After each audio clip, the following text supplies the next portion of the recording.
Abigail, please don't leave me. I may be poor right now, but I will make more money. I will work harder. My wife, please think about our 6 children. They are still very small. I need you. Please don't leave us. Get your hands off me, you poor carpenter. You smell like sawdust and failure. I am tired of this marriage. I am tired of this poor life. I regret marrying you. I have found someone better, someone rich, someone who will treat me like the princess I deserve. As for the kids, they will be fine. My people, she left just like that. If only she had known. If only she had known that the luxury life she was chasing would one day destroy her completely. But greed covered her eyes. And by the time she finally saw clearly, it was already too late. Let me tell you about Bayo, a man whose wife left him and his 6 daughters because she wanted a luxury life. But before we begin, please like, subscribe, and also comment where you're watching from. Let's begin. In Freetown, there lived a man named Bayo. Bayo had been married to his wife Abigail for 12 years, and they had 6 beautiful daughters, 3 sets of twins. The oldest twins were Rina and Tina, and they were 10 years old. The middle twins were Cordelia and Amelia, 8 years old. The youngest twins were Emerson and Madison, just 6 years old. Bayo was a carpenter. Every morning, he woke up at 5 o'clock and went to his small carpentry workshop at the edge of town. The workshop was simple: a wooden shed with old tools, sawdust on the floor, and the smell of wood in the air. But it was honest work, and Bayo was proud of it. At first, Abigail was okay with their simple life. She helped the girls with schoolwork, cooked meals, and sometimes sold vegetables in the market to add extra money. They were not rich. They did not have a car. They did not live in a big house. But they had enough. The girls went to school. They ate 3 meals a day. They had clothes to wear. They were managing. But slowly, things began to change. Abigail started seeing other women in the market, women her age, arriving in cars, wearing expensive lace and gold jewelry on their necks and wrists. They bought things without checking prices. Abigail would look at her own faded wrapper and worn slippers, and something bitter grew inside her. She started complaining. "Bayo," she would say in the evenings, "why can't you do what other men are doing to make money? Look at Chief Admi's driver. Even the driver owns a car now.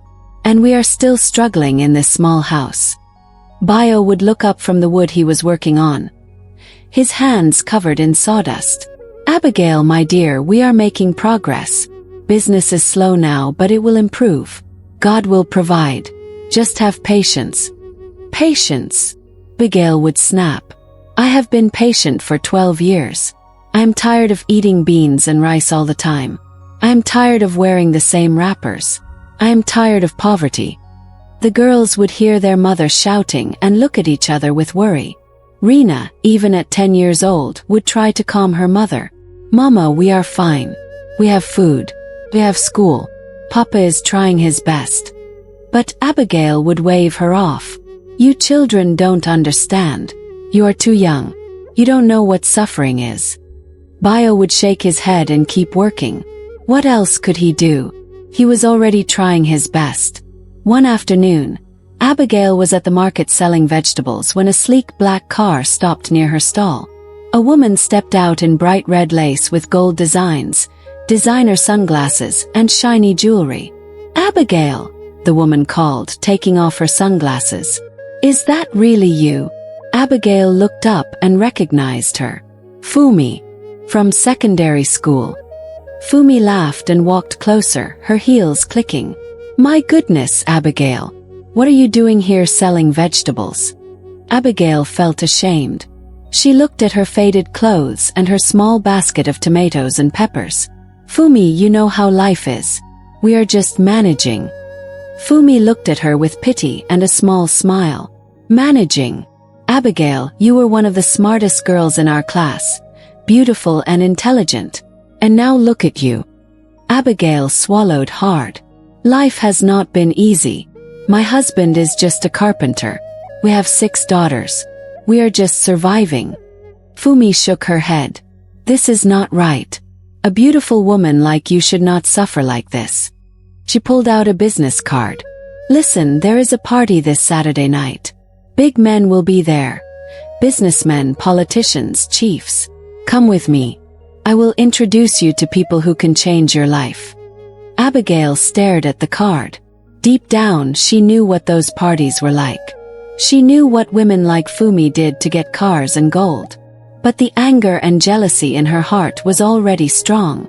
Okay, Abigail said quietly, taking the card. Fumi smiled. Good. Come to my house on Saturday afternoon. I will give you something nice to wear. You can't go to this kind of party dressed like this. That evening at home, Bio noticed Abigail was quiet and far away in her mind. Are you okay? He asked. I'm fine, she said sharply. Just tired. But she was not tired. She was thinking about Fumi's car, Fumi's jewelry, and the life she wanted so badly. On Saturday, Abigail told Bio she was visiting an old friend. Which friend? Bio asked. Do you want me to come with you? No, Abigail said quickly, then softened her voice. It's just a woman friend from school. We are only catching up. Bio trusted her. Okay, don't stay out too late. The girls will miss you. But Abigail stayed out very late. Fumi picked her up and took her to a luxury hotel in the city. The party was in a penthouse. Rich men in expensive clothes, women in glittering dresses, loud music, and champagne everywhere. Abigail had never seen anything like it. Come, Fumi said, pulling her along. Let me introduce you. That night, Abigail met Chief Okono. He was a powerful man with big money. And he liked Abigail. You are very beautiful, he said, handing her a drink. What is your name? Abigail, she said, her heart beating fast. Are you married? He asked. Abigail hesitated, then lied. No, I am single. Chief Okono smiled. Good.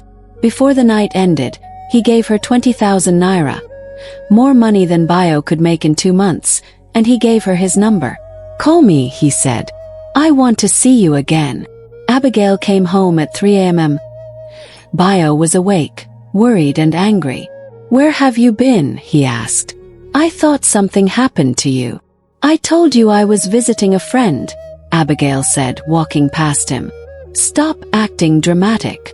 Bio noticed her hair looked different. She smelled like expensive perfume. And she had a new handbag. Abigail, he asked quietly. What is going on?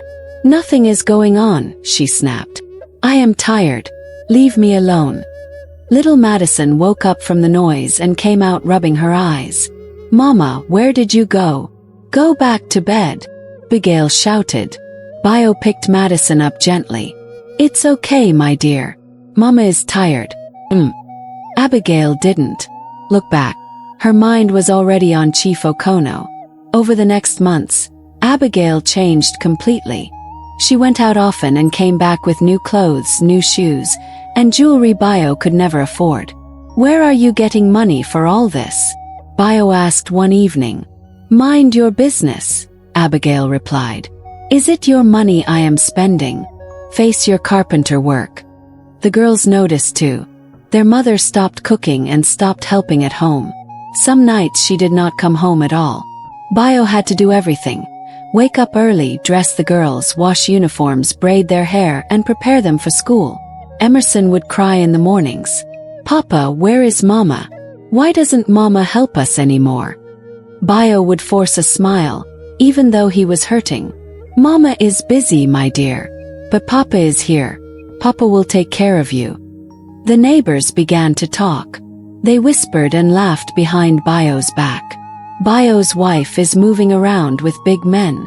I saw her at a hotel with Chief. Shame. She doesn't respect her husband or her children. Bio heard the gossip, but he still hoped Abigail would change. He didn't. Chief Okono bought her a car. He paid rent for a small apartment for her in the city.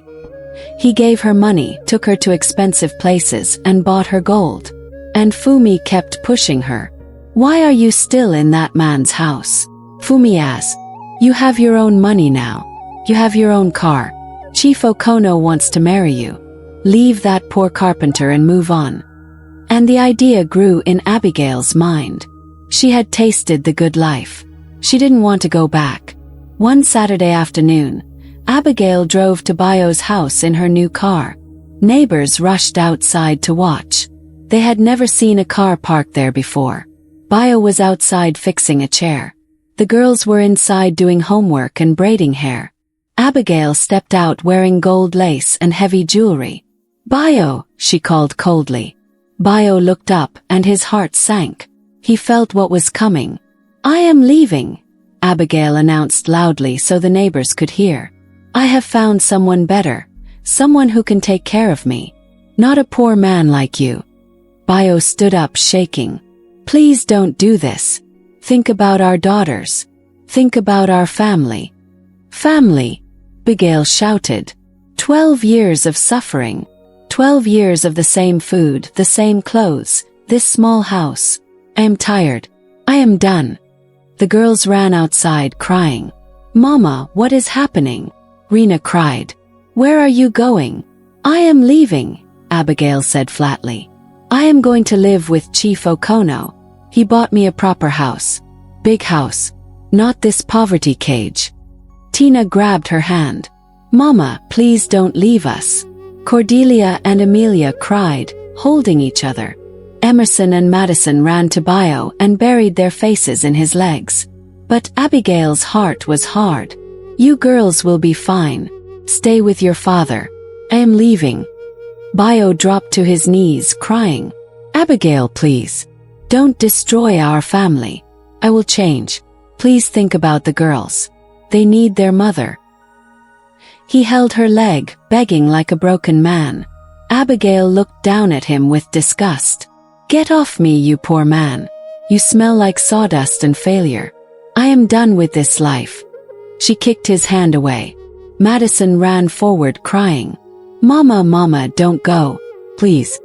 Abigail didn't even look at her. She got into the car and drove off. The 6 daughters cried. The neighbors shook their heads. And Bayo knelt in the dust, with his daughters around him, all of them crying together. That night was the longest night of Bayo's life. The girls cried themselves to sleep, asking one question again and again. "Papa, why did Mama leave us? Doesn't Mama love us anymore?" And Bayo had no answer. After Abigail left, life became very hard for Bayo. He had to raise 6 young daughters alone. The carpentry business was still slow. And the mockery was everywhere.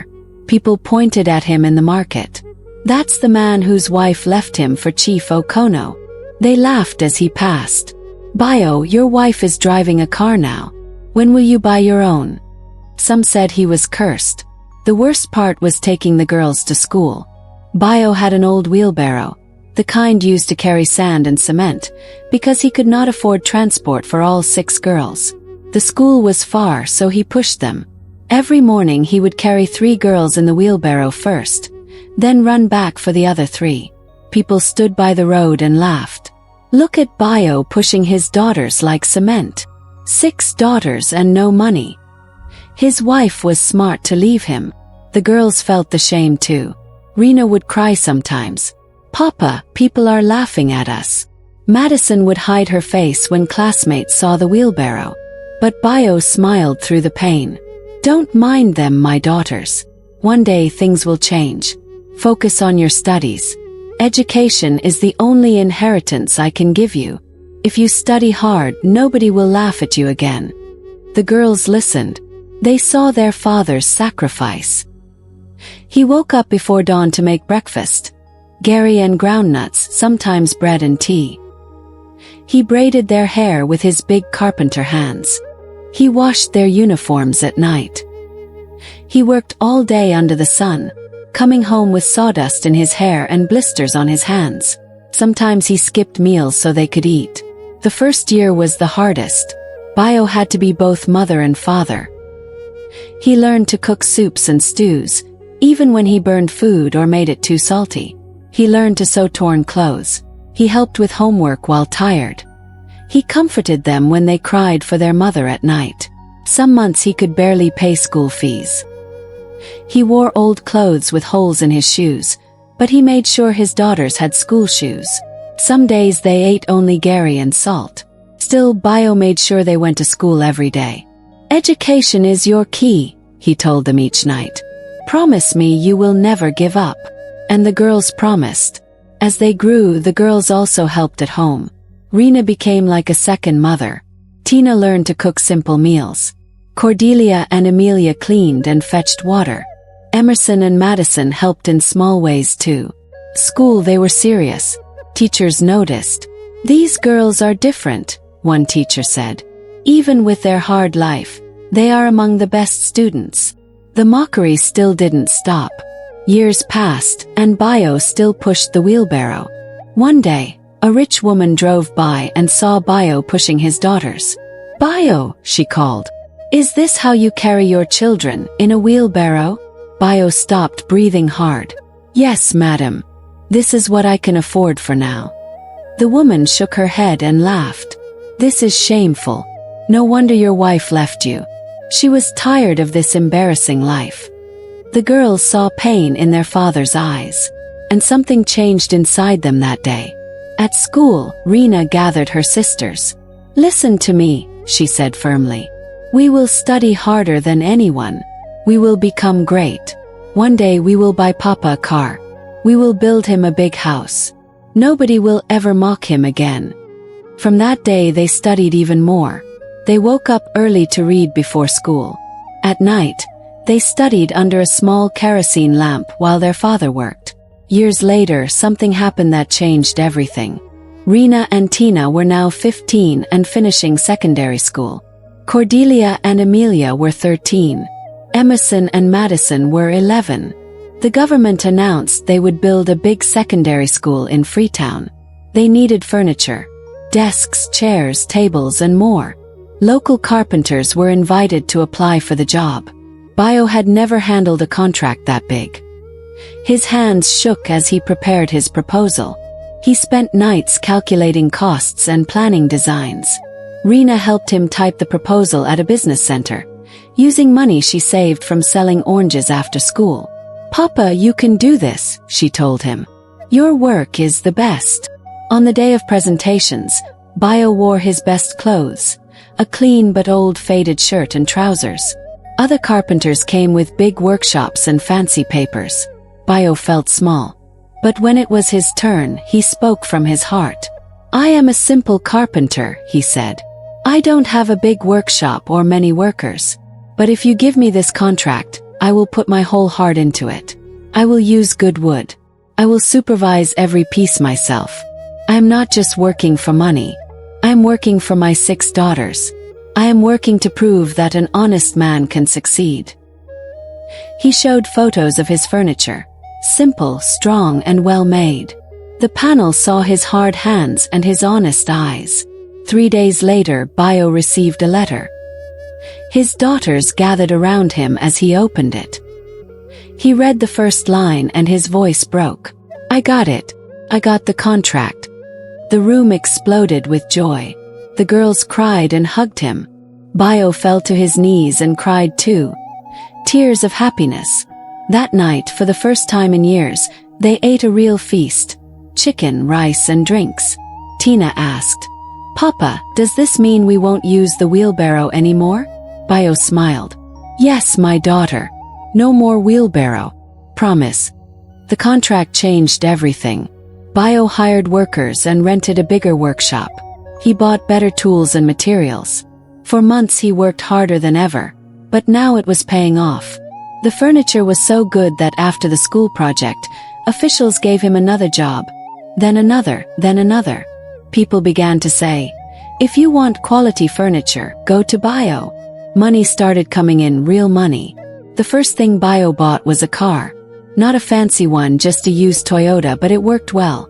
When he drove to pick up his daughters for school, the whole neighborhood came out to watch. Rena cried when she saw it. Papa, you did it. Bio's eyes filled with tears. No, my daughter. We did it. That first ride to school in a car felt like a dream. The same people who mocked them now stared in shock. Over the years, Bio's business grew. He opened a proper factory and employed many workers. He made sure his daughters had everything for school. Rena and Tina, now 20, finished secondary school as top students. Rena chose medicine. Tina chose law. Bio paid for university. Cordelia and Amelia also did well. Cordelia chose law, and Amelia chose medicine. Emerson and Madison, the youngest twins, loved business and math. Bio moved his family into a better house with enough rooms. The neighbors who mocked him now greeted him with respect. But Bio never forgot the past. He kept the old wheelbarrow in the corner. "That wheelbarrow taught us humility," he would say. "It stays." The girls became very successful. Rena got a scholarship to study medicine in the United Kingdom. Tina got a scholarship to do a master's degree in Canada. Cordelia became a top lawyer. Amelia became a doctor in a strong hospital. Emerson and Madison started a fashion company, and it grew big across West Africa. All 6 daughters succeeded, and none of them forgot their father. One day, Rena called her sisters. "It's time," she said. "We promised we would build Papa a proper house. Now we can." They all contributed money. And they didn't just build a house, they built a mansion in Lagos, in Lekki, one of the most expensive places. A beautiful white mansion with 6 bedrooms, a big living room, a study for their father, a pool, a garden, and cars in the garage. Above the gate, they placed a golden plaque that said, "Bio's house, built by his 6 daughters, in gratitude to a father who never gave up." When it was ready, they planned a surprise. They told Bio they were taking him to Lagos for a business meeting. Then they blindfolded him and led him to the gate. They removed the blindfold. Bio read the plaque, saw the mansion, and dropped to his knees crying. All 6 daughters knelt with him and cried too. "Papa," Rena said, "do you remember the wheelbarrow?"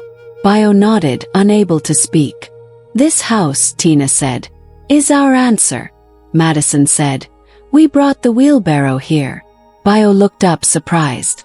"Yes," Emerson said. "We will put it in a glass case so we never forget where we came from." Bio walked through the mansion in shock. He kept saying, "This is too much." Cordelia said, "It is not too much. It is not enough to repay you for everything you did." Then the mood changed a little. Their mother's name came up. "Papa," Rena asked quietly, "have you heard anything about Mama?" Bio shook his head. "No. After she left, I never heard from her again. I heard rumors that Chief Okono cut her off, but I don't know where she is now." "Do you still think about her?" Amelia asked. Bio was quiet, then said, "I forgave her a long time ago because holding anger was hurting me. But forgiveness does not mean I forget the pain. Does not mean I would take her back." What they didn't know was that Abigail had been watching from far away.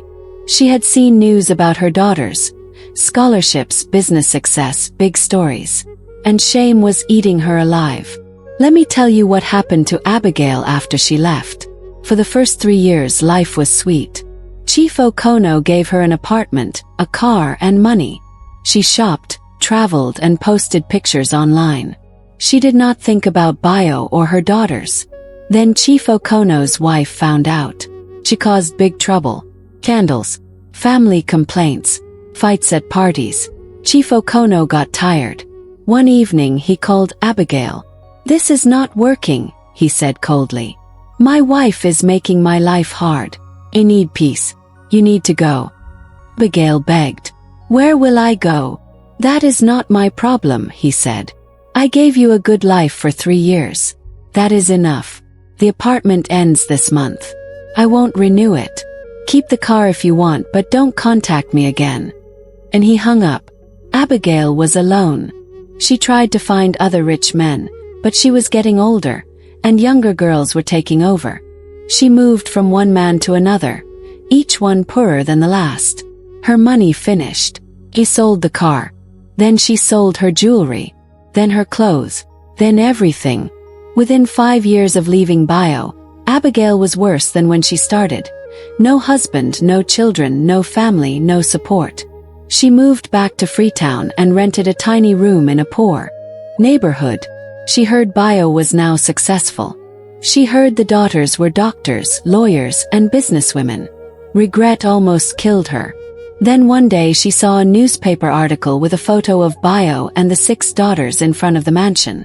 The headline said, "From wheelbarrow to mansion, the inspiring story of Bayo and his 6 daughters." Abigail cried for hours holding the newspaper. "I need to see them," she whispered. "I need to apologize."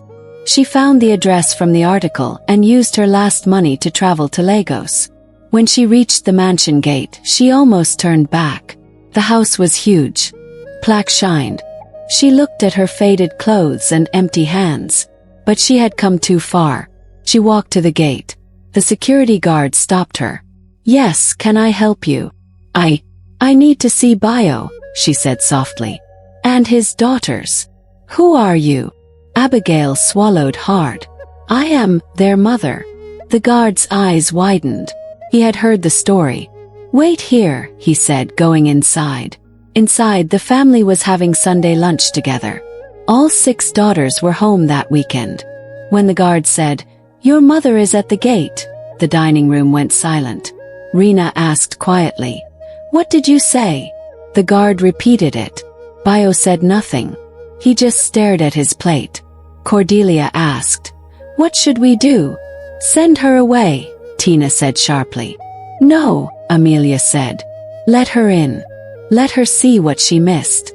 Emerson looked at Bayo. Bayo finally spoke. "Let her in. We will hear what she has to say." Abigail walked up the driveway, heart pounding. She saw the cars, the pool, the garden, the mansion, everything she once wanted. This could have been her life. She entered the house and was led to the dining room. Bayo sat at the head of the table. And her daughters were there, grown women now. Abigail's legs failed. She fell to her knees in the doorway. "I am sorry," she sobbed. "I made a terrible mistake. I was greedy. Please forgive me." No one spoke. She crawled forward, crying. "Bayo, please. I don't deserve forgiveness. I abandoned you and the girls. I chose money over family. I was wrong." Still no one spoke. She turned to her daughters. "My babies. I am proud of you. Doctors, lawyers, businesswomen. But I missed everything. I missed your struggles. I missed being your mother." Rena finally spoke, cold and clear. "You are proud of us. You have no right. We are not your achievement. We are Papa's achievement. He raised us. He pushed us to school in a wheelbarrow while you were driving around with Chief Okono. He skipped meals so we could eat while you ate in fancy restaurants. He cried with us at night when we asked where you were." "I know," Abigail cried. "I know. I'm sorry." "Sorry is not enough," Tina said. "Do you know what you did to us when you left? Do you know how many nights we cried?" Madison spoke softly. "I am 26 years old and I still remember that day. I ran after your car crying and you didn't even look back. I was 6 years old, Mama. And you didn't look back." Abigail cried so hard she could barely breathe. "Please forgive me. I have nowhere to go. Have nothing. I am suffering. Please take me back. Please let me be part of this family again." Bayo finally spoke. "Abigail," he said quietly, "I forgave you a long time ago because holding anger was destroying me. But forgiveness does not mean we become a family again. Forgiveness does not mean we forget." "But I am their mother," Abigail begged. Bayo's voice became firm. "No. You stopped being their mother the day you drove away. I became their mother and father. I braided their hair.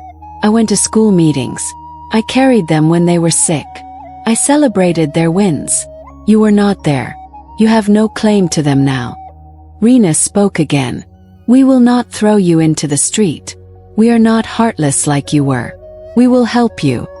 Abigail's face filled with hope. But Rena continued, "Understand this clearly. We will help you out of kindness, not out of love. We will rent you a small apartment in a small town. We will send you money each month for food and basic needs.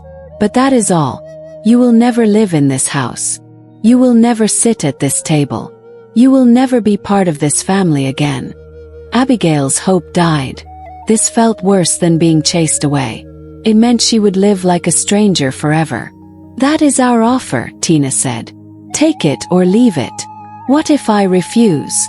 Abigail asked, desperate. What if I beg you to take me back fully? Then you get nothing, Emerson said simply. And you can return to your single room. Abigail understood she had no choice. She had no power left. I accept, she whispered.